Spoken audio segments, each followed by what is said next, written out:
আজকে আমরা দেখার চেষ্টা করব কিভাবে বাট বিভিন্ন সেন্টেন্সে বসে বিভিন্ন পার্ট অফ স্পিচ হতে পারে। চলো শুরু করা যাক। সো এই বাক্যটি লক্ষ্য করো, he is poor but honest. এটা দ্বারা কি মিন করছে? সে গরিব কিন্তু সৎ। তার মানে এটা কি হতে পারে? এখানে বাটটা কোন পার্ট অফ স্পিচ একটু কমেন্ট করে জানাও আমাকে। চলো সলভ করা ট্রাই করি। He is poor but honest, এটা মানে হচ্ছে যে সে গরিব কিন্তু সে সৎ। এই যে কিন্তু সে সৎ, এই কথাটা কিন্তু এখানে লেখা নেই, কিন্তু এটা মিসিং রয়েছে। কিভাবে বুঝতে পারবো? এখানে সাবজেক্ট সেম হওয়ার কারণে এখানে সাবজেক্টটা মিসিং। তাহলে দুটো সেন্টেন্সকে যখন কানেক্ট করে তখন আমরা কি বলতে পারি? এটাকে কি বলা হয়? কনজাংশন। কি বলে এটাকে?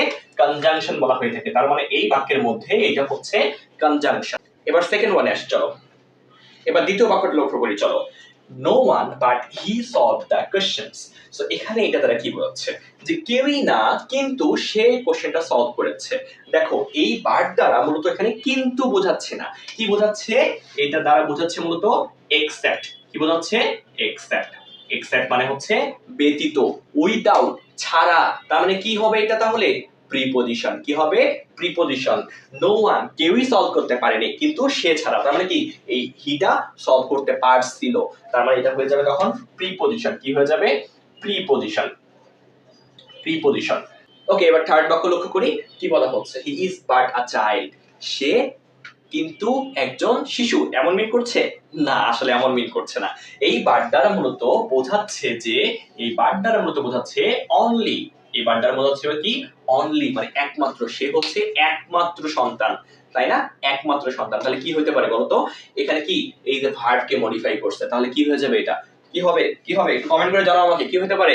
এটা দ্বারা হবে মূলত হচ্ছে অ্যাডভার্ব। কি হবে? অ্যাডভার্ব হবে। এবার আসি আমরা 4 নাম্বার বাক্যটি লক্ষ্য করি। I don't want to hear any words from you. আমি তোমার কাছে কোনো কিছুই শুনতে চাচ্ছি না। এখানে কিন্তু বাটের মানে কিন্তু বোঝাচ্ছে না। কোনো কিছু মানে কি? থিংস, সামথিং মিন করতেছে। সো কোনো কিছুর নাম বা কোনো কিছু হলে কি হয়ে যায়? মূলত নাউন হয়ে যায়। তাহলে এই বাক্যের মধ্যে এটা কি হয়ে যাবে? বার্ডটা, এই বার্ডটা মূলত হচ্ছে এখানে নাউনের কাজ করছে। কিসের কাজ করছে ভাইয়া? নাউনের কাজ করছে। এবার লাস্ট ওয়ান বাক্যটি লক্ষ্য করি। There was no one but loved her. দেখো কি মিন করছে? There was no one, কেউই নাই যে হচ্ছে তাকে ভালোবাসে না। তার মানে কি মিন করছে এখানে? বার্ডটা যদি আমি তুলে দেই তাহলে এটা কি হচ্ছে?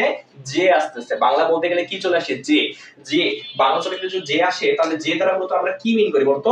আমরা হচ্ছে হু পরিবর্তন করতে পারি। হুটা মূলত কি? রিলেটিভ প্রোনাউন, তাই না? রিলেটিভ প্রোনাউন না? তার মানে কি? হু এর পরিবর্তে বাট বসেছে। এখানে বাটের মানে হচ্ছে যে। তার মানে কি হবে এখানে?